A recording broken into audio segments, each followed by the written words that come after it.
Do you think that's the biggest difference in the modern product and your? Well, I think that, sure, the wrestling. There were complaints as I was starting in the profession from guys from back in the 20s and the 30s who were then getting into their 60s. That there was even complaining when somebody threw the first tackle off the ropes, used the ropes to throw a tackle. That was looked upon very, very seriously by a lot of the Hackenschmidts and the Everett Marshalls and the Jim Londuses and people of that era, because they would get in a hold and the match would be 3 hours, and one would say it was very boring. But I mean, however you want to judge the contest, that's somebody else's privilege from that time. But so it just seems to be a progression. I think today it's much like our society. Wrestling reflects it in the sense that they're all panicked and everybody's got to rush at 99 miles an hour to go someplace to do something, to get a move or get another hold or whatever it might be. And in the process of doing it, they want to also do all these spectacular moves. And in making all these spectacular moves, they are. I mean, I'll sit there and I know that a lot of times, my former manager, Bobby Heenan, when I was commissioner for the WCW for a while, and I would sit down at ringside, and Bobby would be sitting there with Tony Schiavone doing, the play-by-play and the color, and we'd see some of these moves off the top rope, and Bobby and I would just look at each other like, you believe what these guys are doing? That was the thought that, and just shake our heads. Because people say, oh, well, you know how to land and it doesn't hurt. I'm sorry. Every time you come down from 5 feet or 6 feet in the air or higher and you stop suddenly, yeah, there's a rubber mat and it's about that thick, and then there's these double boards on top of these steel beams. And yeah, there's a little give in the ring, but there's not that much give. And if it's not a mattress, by any means. No, it's not a big 4 foot thick, soft, cushiony rubber that the stuntmen use in the movies. And I mean, it just and we would, and Bobby and I'd see these moves and we just go, oh.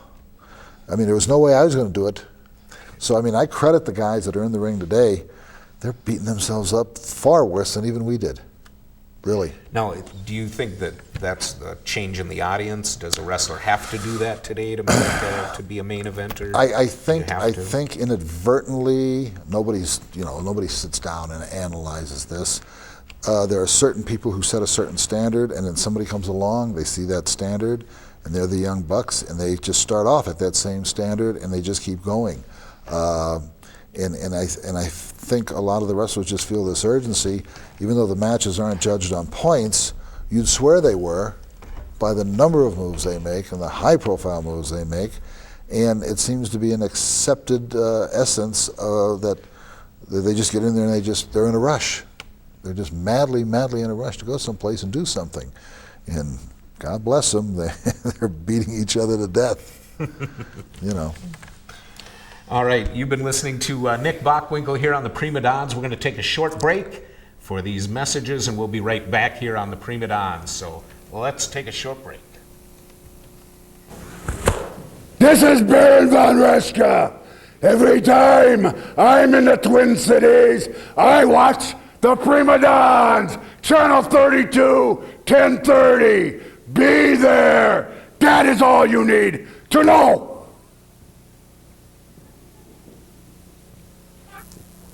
Hi everybody, I'm Mick Karsh, and I'm here to tell you that every Tuesday evening at 10:30, my family and I get together and watch the Prima-Donns on Channel 32 MTN, don't we, kids? No.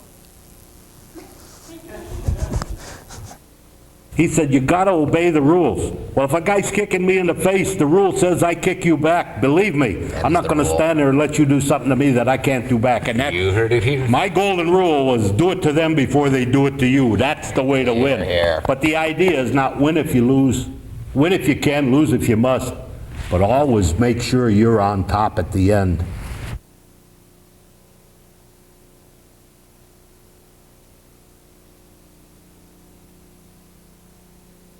Here in MTN Studios with the 4-time World's Heavyweight Champion. And I'd like to mention that again, by the way, for 15 straight years, this man held either the singles or tag team world championship titles. that's not something that's accomplished in every wrestling career. That's right. Let's pick up your career again if we could, and I'd like to ask you about the, you also shortly around the time you were teaming with Wilbur Snyder, you also were the NWA Pacific Northwest title holder. What was that territory like? What was that was up in promotion the like? that was up in the Northwest, Oregon, Washington, Idaho, into Canada, and I was a region up there, and I was wrestling, and promotions were broken up into large regional promotions because it was so difficult as far as traveling around and flying and everything. Usually just the champion was the only one that was flying around, you know. And so I wrestled, you know, as we talked earlier, there's a lot of little towns in this world or in this country that you mentioned the name of the town, might be in Texas or New Mexico or up in Idaho or wherever. May have been there and may have done that.